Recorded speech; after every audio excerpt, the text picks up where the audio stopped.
एक व्यक्ति 480 रुपये में 2 घड़ियाँ खरीदता है। 480 रुपये में 2 घड़ियाँ खरीदता है, ठीक। वह एक घड़ी को 15% हानि पर और दूसरी को 19% लाभ पर बेच देता है। क्या कर रहा है? बेच रहा है, ठीक। उसके पश्चात उसे ज्ञात होता है कि उसने दोनों घड़ियाँ एक समान मूल्य पर, क्या बोला है? एक समान मूल्य पर ही बेची हैं, ठीक। अब बोला गया है कि दोनों घड़ियों का क्रय मूल्य क्या होगा, तो वहाँ पर हमें अलग अलग क्रय मूल्य निकालना है दोनों घड़ियों का, ठीक। अब यहाँ पर आप देख रहे हो दोनों ही जो घड़ियाँ हैं वे 480 रुपये में खरीदी गई हैं, लेकिन हमें ये नहीं पता कि पहली घड़ी कितने रुपये में खरीदी गई है और दूसरी घड़ी जो है वह कितने रुपये में खरीदी गई है, ठीक। तो देखिए काफ़ी इजीली हम इसे सॉल्व कर सकते हैं। हमें यहाँ पर करना क्या है, तो देखिए हम मान लेते हैं फर्स्ट जो घड़ी है आपकी और एक से आपकी सेकंड घड़ी है, ठीक। एक है आपकी सेकंड घड़ी। फर्स्ट घड़ी जो है इसका जो क्रय मूल्य है हमने मान लिया कि वो कितना है, x है। और सेकंड जो घड़ी है उसका क्रय मूल्य क्या है, वो है आपका y, ठीक। और आपको अच्छे से पता है यदि क्रय मूल्य पर आप लाभ या हानि प्रतिशत रखते हो तो वहाँ पर आपको क्या मिलता है, SP मिलता है, ठीक। अब यहाँ पर आप ध्यान से समझिए, फर्स्ट जो घड़ी है उसने बोला है कि 15% हानि पर उसने बेचा है, ठीक। तो 15% हानि की बात करें तो कितना हो जाएगा, 15 आप 100 में से माइनस कर दोगे, कितना हो जाएगा आपका 85%। कितना हो जाएगा, 85%, ठीक। अब उसने दूसरी घड़ी के लिए बोला है कि 19% लाभ पर बेच देता है, यानी कि हम यहाँ पर बोले 19% लाभ कितना होगा, तो लाभ के लिए हम क्या करेंगे, 100 में 19 जोड़ देंगे तो कितना हो जाएगा आपका 119%, ठीक। इतना हो गया। अब यहाँ पर आप देखोगे तो उसने क्या बोला था कि उसे बाद में ज्ञात होता है कि उसने दोनों घड़ियाँ समान मूल्य पर ही बेच दी हैं, सामान्य मूल्य पर ही बेच दी हैं। और ये आपका क्या है, यहाँ पर ये आपका SP है, ये आपका क्या है, ये आपका SP है, यानी कि दोनों ही SP क्या है, उसने क्या बोला है कि ये समान है, दोनों ही SP क्या है, समान है। अब यहाँ पर प्रतिशत से आपका प्रतिशत यहाँ पर ये कैंसिल हो जाएगा। अब यहाँ पर देखोगे तो ये है आपका 85 और ये है आपका 119, ठीक। तो इसको यदि आप देखोगे तो 17 से डिवाइड हो जाएंगे। 17 सत्ते 119 होता है, 17 पंजे 85 होता है, यानी कि हम यहाँ बोल सकते हैं x/y इक्वल टू कितना हो जाएगा, 7/5, इतना हो जाएगा। यानी कि यहाँ पर x की वैल्यू कितनी है, 7 है और y की वैल्यू कितनी है, 5 है, ठीक। अब यहाँ पर हमें रेशियो के अकॉर्डिंग यहाँ पर ये मिल चुके हैं, ठीक। अब यहाँ पर हमें नेक्स्ट स्टेप क्या करना है, उसने हमसे पूछा है कि दोनों घड़ियों का क्रय मूल्य क्या होगा। स्टार्टिंग में उसने क्या बोला था, एक व्यक्ति ने 480 रुपये में 2 घड़ियाँ खरीदी। अब उसने 480 रुपये में 2 घड़ियाँ खरीदी हैं, ठीक। अब यहाँ पर देखोगे तो ये भी आपका एक क्या है, CP है और ये भी आपका एक CP है, यानी कि 7 और 5 कितने हो गए, 12। यानी कि 12 रेशियो की वैल्यू उसने कितनी दी हुई है, 480। तो एक रेशियो की वैल्यू कितनी हो जाएगी, 12 चौक 48, 40। अब हमसे पूछा गया था अलग अलग मूल्य निकालना है, तो यहाँ पर आप देखिए फर्स्ट का रेशियो कितना है, 7। तो यानी कि फर्स्ट जो आपकी घड़ी है उसका मूल्य कितना हो जाएगा, तो 40 गुणा 7। अब यहाँ पर हम यदि सेकंड वस्तु की बात करें यानी सेकंड घड़ी की बात करें तो यहाँ पर उसका मूल्य कितना हो जाएगा, 40 गुणा 5, ठीक। 7 चौक 28 यानी कि 280 रुपये और यहाँ पर 5 चौक 20 यानी कि 200 रुपये, ठीक। अब यहाँ पर जो हमें मूल्य मिल चुका है वो कितना है आपका, 280 और 200, ठीक। अब यहाँ पर आप देखिए 280 और 200 यानी कि A ऑप्शन जो है वह आपका बिल्कुल सही हो जाएगा, ठीक। अब यहाँ पर एक बात और समझ लीजिए, यदि हम यहाँ पर ऑप्शंस पर गौर करते तो यहाँ पर ऑप्शन से ही हमारा क्वेश्चन जो है वह सॉल्व हो जाता, लेकिन हमने आपको इसलिए नहीं बताया था क्योंकि कभी कभी ही ऐसा हो सकता है, हमेशा ऐसा नहीं होता है। तो देखिए ध्यान से समझिए, यहाँ पर देखिए आप, यहाँ पर क्या बोला गया है, 480 रुपये में दोनों घड़ियों को खरीदा गया है, ठीक। तो यहाँ पर देखिए 200 और 200 400 यानी कि 480, यहाँ पर 480 टोटल हो रहा है तो 480 यहाँ पर है, तो ये आपका ऑप्शन बिल्कुल सही है। अब यहाँ पर देखिए 200 और 100 300, 300 और 90 और 70 कितना हो जाएगा आपका 460, कितना हो जाएगा 460। तो ये 480 हो रहा है, नहीं हो रहा तो ये कैंसिल हो जाएगा। यहाँ पर देखिए 200 और 200 400, तो कितना हो जाएगा ये 485। तो ये भी आपका कैंसिल हो जाएगा क्योंकि यहाँ पर 480 है। अब यहाँ पर देखिए 200 और 200 400, 485 हो रहा है और यहाँ पर कितना है 480, तो ये भी आपका कैंसिल हो जाएगा। ऑप्शन से करते तो ऑप्शन से भी हो जाता। और वैसे आपको ये तरीका आपको समझना जरूरी था। क्यों जरूरी था? क्योंकि ऑप्शन से कभी कभी ही क्वेश्चन सॉल्व हो सकता है, हमेशा नहीं हो सकता। ठीक, तो नेक्स्ट क्वेश्चन की ओर बढ़ते हैं। इसके बाद नेक्स्ट प्रश्न है हमारे यहाँ पर, यहाँ बोला गया है एक संख्या को 7 से विभाजित करने पर 4 शेष बचता है, उसी संख्या के वर्ग को 7 से विभाजित करने पर कितना शेष बचेगा, ये हमसे यहाँ पर पूछा गया है। ठीक, तो ये प्रश्न जो है ये आपका दो प्रकार से पूछा जाता है। एक तो आपका डायरेक्ट पूछा जाता है कि इस संख्या को इससे विभाजित करने पर इतना शेष बच रहा है, तो इससे विभाजित करने पर कितना शेष बचेगा। वहाँ पर वर्ग या क्यूब नहीं बोलता है, लेकिन यहाँ पर वर्ग या क्यूब इस प्रकार से आपका बोल देता है। ठीक, तो यहाँ पर आपको करना क्या है कि देखिए जितना भी आपका शेष बचता है, जितना भी आपका शेष बचता है उसे आप ले लोगे और शेष में ही क्या करोगे, जितने से भाग लगाने के लिए बोलेगा उतने से आप भाग लगा दोगे। यदि वहाँ पर वर्ग या क्यूब नहीं बोलता है, ठीक, यदि यहाँ पर वर्ग बोलता है तो आपने क्या करना है कि 4 का स्क्वायर कर दोगे, वर्ग करना है तो आप 7 से भाग लगा दोगे। यदि क्यूब बोलता है तो आपको क्या करना है, 4 का क्यूब कर दोगे और यहाँ पर 7 से भाग लगा दोगे। ठीक, अच्छा ये समझ आ गया होगा। अब यहाँ पर बोला गया था वर्ग को 7 से विभाजित करने पर कितना शेष बचेगा। तो यहाँ पर देखिए 4 का वर्ग कितना होता है, 16 होता है, और 16 में यदि हम 7 से विभाजित करते हैं तो देखिए 7 दूनी 14 होता है, यानी कि 14 मिल गया हमें। अब बचा कितना आपका, 2 बचा, तो यानी कि 2 शेष हमारा यहाँ पर बच जाएगा। तो यहाँ पर आंसर क्या हो जाएगा हमारा, ए ऑप्शन आपका बिल्कुल सही हो जाएगा। ठीक, अच्छा ये समझ आ गया होगा। नेक्स्ट क्वेश्चन की ओर बढ़ते हैं। इसका नेक्स्ट प्रश्न है हमारे यहाँ पर, यहाँ बोला गया है यदि ए का 20% बी है तब 20 का b% इनमें से किसके बराबर होगा। ठीक, तो यहाँ पर ध्यान से समझिए, यहाँ पर क्या बोला गया है, ए का 20%, यानी कि ए का 20% क्या है, ये बी के बराबर है। बी के बराबर क्या है, ए का 20%। ठीक, इतना ही उसने बोला है। अब उसने बोला है कि 20 का b% क्या होगा, यानी कि 20 का b% क्या होगा। तो हम बोल सकते हैं परसेंट की जगह पर हम यहाँ पर नीचे 100 लगा सकते हैं। ठीक, यही तो हमसे पूछा गया है, यही हमसे क्या किया गया है, पूछा गया है।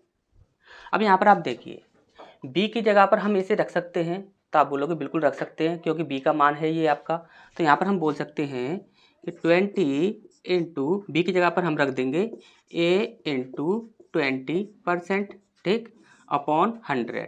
ठीक, अब यहाँ पर देखोगे तो 20 पंजे 100 होता है और 5 चौक 20 होता है, यानी कितना हो जाएगा आपका, ए का 4%। कितना हो जाएगा, ए का 4%, और यही हमारा आंसर होना चाहिए। अब यहाँ पर देखिए ए का 4%, ए का 4%, तो ये बी ऑप्शन जो होगा वो आपका बिल्कुल सही हो जाएगा। ठीक, अच्छा समझ आ गया होगा। नेक्स्ट क्वेश्चन की ओर बढ़ते हैं।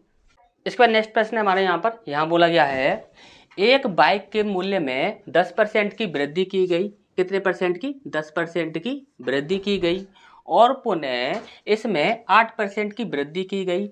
अब दोबारा से क्या किया गया, 8% की वृद्धि की गई। बाइक के मूल्य में हुई निबल प्रतिशत वृद्धि निकालिए। ठीक, तो जब कभी भी आपसे इस प्रकार से प्रश्न पूछा जाता है तो देखिए दो प्रकार से ये प्रश्न पूछा जाता है। एक तो होता है कि आपकी 2% रखी गई हो, और एक जो होता है उसमें क्या होता है कि 2 से अधिक प्रतिशत रख दिए जाते हैं। ठीक, अब यहाँ पर देखिए इस प्रश्न को जो आप सॉल्व करोगे तो काफ़ी सारे तरीके हैं इसे सॉल्व करने के लिए, लेकिन जो सबसे अच्छे जो तरीके हैं वो आपके 2 तरीके हैं।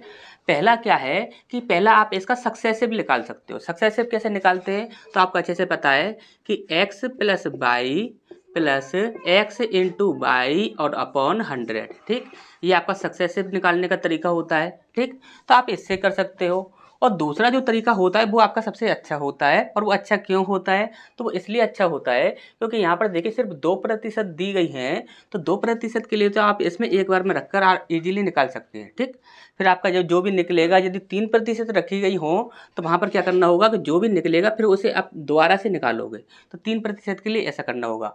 लेकिन जो हमारा जो तरीका है वो क्या है, जैसे कि हम यहाँ पर बोलेंगे फर्स्ट और एक बोल रहे हैं हम सेकेंड। ठीक, एक है आपका फर्स्ट और एक है आपका सेकंड। अब उसने बोला है कि 10% की वृद्धि। अब 10% की बात करें तो 10% कितना होता है, तो 10% होता है आपका 1/10। ठीक, अब यहाँ पर फर्स्ट कितना है, 10 है, तो सेकंड कितना हो गया, 1 की वृद्धि हो गई तो कितना हो गया, 11 हो गया। दूसरी बात करें तो उसने बोला है कि 8% की वृद्धि।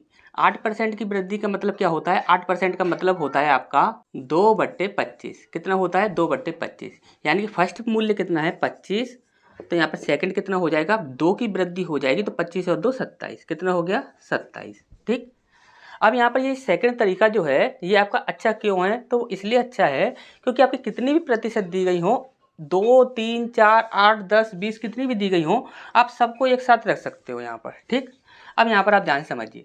अब इसमें हमें करना क्या है कि हम इनका इंटू कर लेते हैं आपस में। जैसे कि यहाँ पर देखें 11 सत्ते 77 की 7, हासिल लगी 7, और 11 दूनी 22 और 7 29। ठीक, अब इसका नेक्स्ट देखते हैं तो 25 एकम 25 और 0। ठीक, अब इनका यहाँ पर अंतर कितना हो जाएगा, तो इनका अंतर हो जाता है 50, यहाँ पर 40 और 47, यानी कि 47 आ गया 47। और यहाँ पर प्रतिशत हमें निकालना है तो उसके लिए हम क्या करेंगे, 250 × 100।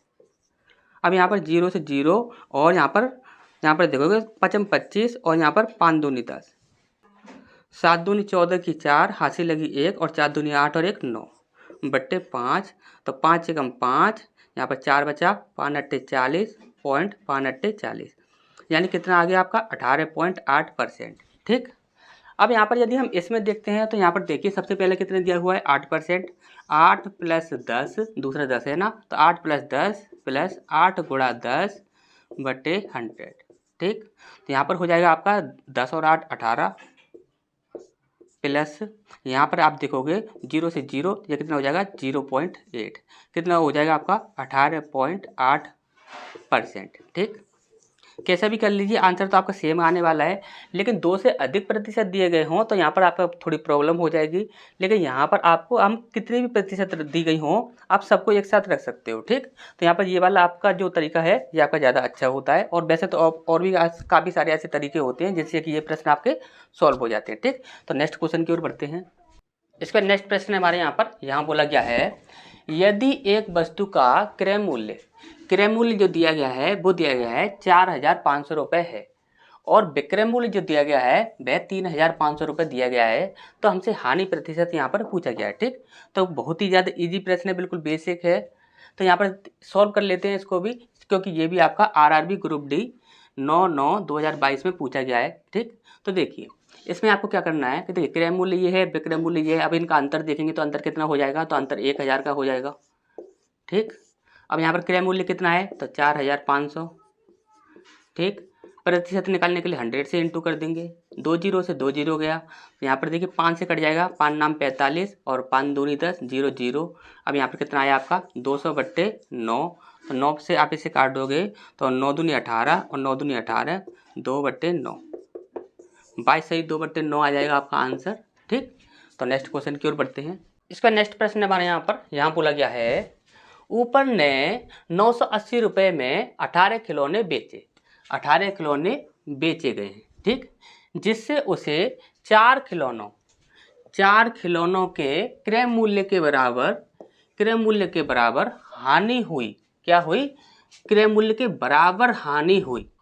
प्रत्येक खिलौने का क्रय मूल्य क्या होगा ये हमसे यहाँ पर पूछा गया है, लेकिन प्रत्येक खिलौने का पूछा गया है, किसी एक खिलौने का बताना है, सारे ही खिलौनों का नहीं बताना है। ठीक, अब यहाँ पर आप ध्यान से समझिए, कोई भी वस्तु जो होती है, जो भी वस्तु आप खरीदते हो, जैसे कि हम वस्तु की बात करें तो जितनी वस्तुएं आपने खरीदी होंगी उतनी ही आप बेचोगे। जैसे कि हम मान के चलिए एग्जाम्पल के तौर पर समझते हैं कि यानी कि आपने मान के चलिए कि 10 नींबू खरीदे, 10 नींबू आपने बेचने के लिए खरीदे हैं, तो 10 नींबू यदि आप क्या कर रहे हो, खरीद रहे हो, तो यहाँ पर सेल कितने की करोगे, तो सेल भी आपकी 10 नींबू की ही रहेगी। ध्यान से समझ लीजिए, यदि आपने 10 नींबू खरीदे हैं तो बेचोगे भी तो आप 10 ही। ठीक, अच्छे से समझ गए होंगे यहाँ पर। ठीक, और यदि यहाँ पर बात की जाए वस्तु की, तो यहाँ पर एक है आपका CP। यदि वह 18 खिलौने बेच रहा है तो उसने 18 खिलौने ही खरीदे होंगे, 18 खिलौने ही खरीदे होंगे और 18 खिलौने ही वह बेच रहा है। ठीक, अच्छे से समझ आया होगा। 18 खिलौने ही वह खरीदे थे उसने और 18 खिलौने ही वह बेच रहा है। उसने क्या बोला है कि 4 खिलौनों के क्रय मूल्य के बराबर बराबर हानि होती है, यानी कि 4CP के बराबर हानि हो जाती है। हानि की बात कर रहा है, किसकी बात कर रहा है? हानि की। अब यदि हम यहाँ पर हानि की बात करें, हानि, तो हानि बराबर क्या होता है? CP माइनस SP, यही हो जाएगा। CP माइनस SP यही आपका हानि होता है। अब यहाँ पर देखिए हानि कितना है? 4CP। 4CP आपका हानि है।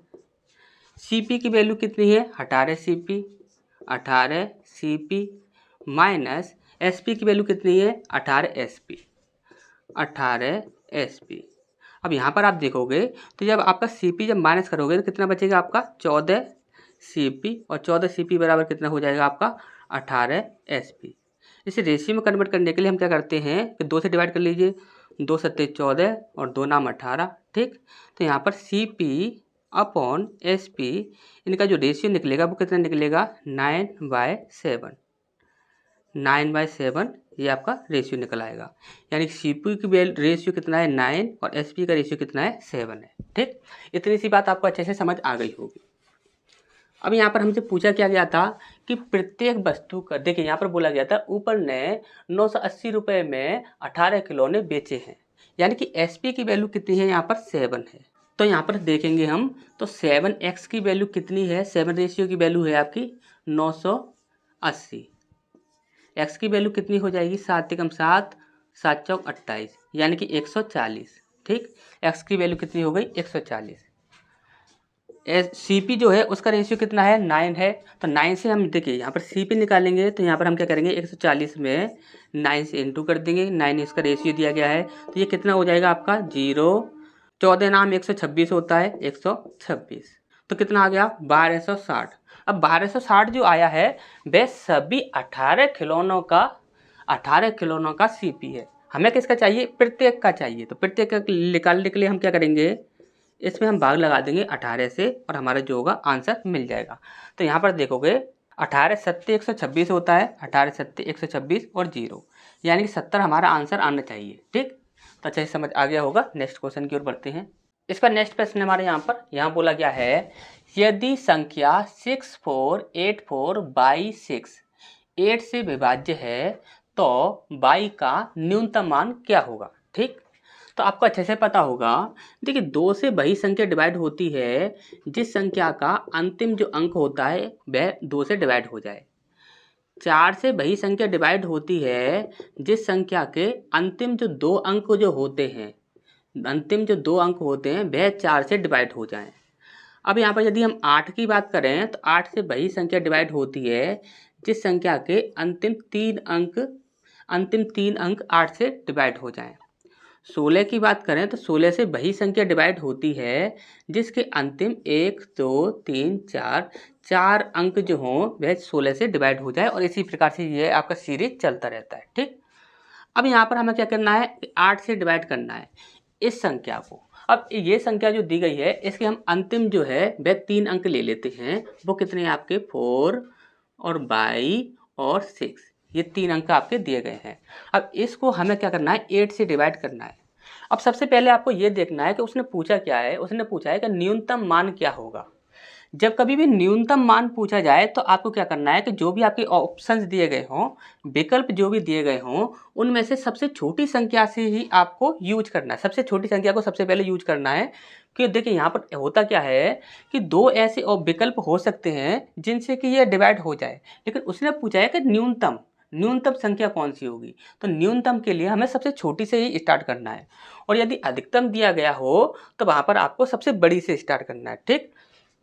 तो यहाँ पर आप देखोगे तो न्यूनतम क्या है, यहाँ पर सबसे पहले सबसे छोटा संख्या कौन सी है, तो वो है आपकी 1। तो 1 को ही हम यहाँ पर 22 की जगह पर रख के देखते हैं। तो देखिए 1 यहाँ पर हमने रखा तो 8 पंजे 40 हो जाएगा। यहाँ पर आपका भी 1 बचा और 8 दूनी 16, यानी कि यह 52 बार पूरी तरह से डिवाइड हो रहा है 8 से, यानी कि हमारा सही आंसर क्या हो जाएगा? 1 हो जाएगा, ठीक। तो नेक्स्ट क्वेश्चन की ओर बढ़ते हैं। इसका नेक्स्ट प्रश्न है हमारे यहाँ पर बोला गया है, विमल किसी परीक्षा में 46% अंक प्राप्त करता है। कितने प्राप्त करता है? 46% अंक प्राप्त करता है। फिर परीक्षा में 10 अंक से अनुत्तीर्ण हो जाता है। 10 अंक से क्या हुआ, अनुत्तीर्ण हो गया। अब इसके बाद बोला गया है यदि वह 52% अंक प्राप्त करता तो वह न्यूनतम योग्यता से 8 अंक अधिक प्राप्त करता।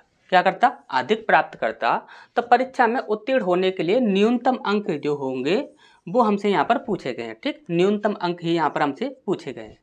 अब ध्यान से एक बात समझिएगा, यदि यहाँ पर बोला गया है बिमल किसी परीक्षा में 40% अंक प्राप्त करता है, उसने क्या किया कि 40% अंक प्राप्त किए, तो वह क्या हुआ कि 10 अंक से अनुत्तीर्ण हो गया। अब 10 अंक से वह फेल हो रहा है, तो यदि हम यहाँ पर उसे 10 अंक दे दें, यदि हम उसे 10 अंक दे दें तो वहाँ पर क्या होगा कि वहाँ पर वह 10 अंक जो अगर उसे मिल गए तो वह उत्तीर्ण हो जाएगा। यानी कि यह कितना हो जाएगा, आपका न्यूनतम अंक हो जाएगा, न्यूनतम अंक हो जाएंगे। पास होने के लिए जो न्यूनतम अंक चाहिए वो आपके इतने हो जाएंगे। नहीं समझ आया हो तो ध्यान से समझ लीजिए। 40% अंक प्राप्त करता है तो वह 10 अंकों से फेल हो जाता है। यदि वह उसे 10% हम अंक दे दें, यदि हम उसे 10% अंक दे दें, 10 अंक दे दें हम उसे, तो क्या हो जाएगा कि वह न्यूनतम अंक जो होंगे पास होने के लिए, यानी कि जितने वे पास होते हैं उतने तो आपको मिल ही जाएंगे उसे। ठीक, तो इतना आपको अच्छे से समझ आ गया होगा। नेक्स्ट बोलते हैं यहाँ पर कि 52% अंक प्राप्त किए। अब उसने क्या किया कि 52% अंक प्राप्त किए, 52% अंक प्राप्त किए तो वह 8 अंक अधिक लेकर आया, 8 अंक अधिक लेकर आया। अब अधिक लेकर आ रहा है, 52% पर क्या कर रहा है, अधिक अंक लेकर आ रहा है 8 अंक। ठीक, तो 8 अंक यदि वह अधिक ना लेकर आए, यदि वह 8 अंक अधिक ना लेकर आए तो वह न्यूनतम अंक ही हो जाएंगे जो कि उसे पास होने के लिए चाहिए। तो यानी कि 8 अंक यदि वह अधिक लेकर आ रहा है तो हम उसे क्या करते हैं कि 8 अंक उससे वापस ले लेते हैं। अब यहाँ पर ये भी आपका न्यूनतम अंक है और ये भी आपका न्यूनतम अंक है, तो आप कह सकते हो कि ये जितना है, ये वैल्यू जितनी है उतनी ही वैल्यू ये है, तो हम इसे बराबर में लगा सकते हैं। यदि हम इसे बराबर में लगा सकते हैं तो आप देखिए 40% और 52%, यानी 52% में से 40 आप माइनस करोगे तो यहाँ पर कितना बचेगा, 4 और 2 6, यानी कि 6%। 6% की वैल्यू कितनी है यहाँ पर, तो ये आपका इधर जाएगा तो ये हो जाएगा आपका 18 हो जाएगा, 18 हो गया, 18। ठीक, 6% की वैल्यू कितनी है, 18, तो 1% की वैल्यू कितनी हो जाएगी, 3। ठीक, अब देखिए यहाँ पर हमसे पूछा गया है कि न्यूनतम अंक उसे कितने न्यूनतम अंक जो है वह कितने हैं। ठीक, पास होने के लिए न्यूनतम अंक कितने हैं। यदि आपसे ये पूछा जाता कि पूर्ण अंक कितने हैं, कितने अंक का एग्जाम पेपर है, तो यहाँ पर आपको क्या करना था कि 1% की वैल्यू इतनी है तो 100% की वैल्यू कितनी हो जाएगी, तो 100% की वैल्यू हो जाएगी 100 से आप इंटू कर दोगे तो कितना, 300, यानी कि पूर्णांक जो था वो कितने का था, 300 का था। ठीक, लेकिन हमसे यहाँ पर पूछा गया है न्यूनतम अंक। अब न्यूनतम अंक आप कोई भी रख लीजिए, आप इसे रख लीजिए या आप इसे रख लीजिए, कोई भी रख लीजिए, आप कोई भी दिक्कत नहीं होगी, किसी एक से सॉल्व कर लीजिए। ये आपका न्यूनतम अंक है, यहाँ पर कितना है आपका 40%, 40% प्लस 10। ठीक, अब यहाँ पर देखिए 1% की वैल्यू 3 है तो 40% की वैल्यू कितनी हो जाएगी, तो 3 से हम इसमें इंटू कर देंगे। 6 × 18 की 8, हाथ से लगी 1, 4 × 12 और 1 13, यानी कितना हो गया 138। 138 में आप 10 जोड़ोगे तो कितना हो जाएगा 148, यानी कि न्यूनतम अंक जो पास होने के लिए चाहिए वो कितने हो जाएंगे आपके 148। तो 148 कहाँ पर है, तो देखिए ये ऑप्शन है, ये आपका बिल्कुल सही हो जाएगा। ठीक, तो नेक्स्ट क्वेश्चन की ओर बढ़ते हैं। इस पर नेक्स्ट प्रश्न है हमारे यहाँ पर, यहाँ बोला गया है एक संख्या में 40% की वृद्धि की जाती है, 40% की वृद्धि की जाती है और उसके बाद 40% की कमी की जाती है, तो संख्या में शुद्ध परिवर्तन प्रतिशत ज्ञात कीजिए। ठीक, तो हमेशा ही आप याद रखिए, यदि जितना भी परसेंट बोला जाए, कितना भी परसेंट बोला जाए, इससे हमें मतलब नहीं है। यदि उतने प्रतिशत की ही वृद्धि की जा रही है और उतने प्रतिशत की ही कमी की जा रही है, तो हमेशा ही वहाँ पर क्या होता है, हानि होता है। क्या होता है, हानि होता है। और इसका शॉर्ट ट्रिक क्या होती है, तो शॉर्ट ट्रिक ये होती है कि आप यहाँ पर देखिए, यहाँ पर ये जो आपको दिया हुआ है कितना है 40। ठीक, तो यहाँ पर आप क्या करोगे कि प्रतिशत, जो भी आपका प्रतिशत दिया गया होगा उस प्रतिशत का आप क्या करोगे, स्क्वायर कर दोगे और उसे आप 100 से डिवाइड कर दोगे। जैसे कि हम यहाँ पर बोलें तो यहाँ पर हो जाएगा आपका 40 × 40 बटे 100। तो यहाँ पर 2 जीरो से 2 जीरो कैंसिल हो जाएंगे और 4 चौक 16, यानी कि 16% की क्या हो जाएगी, हानि हो जाएगी।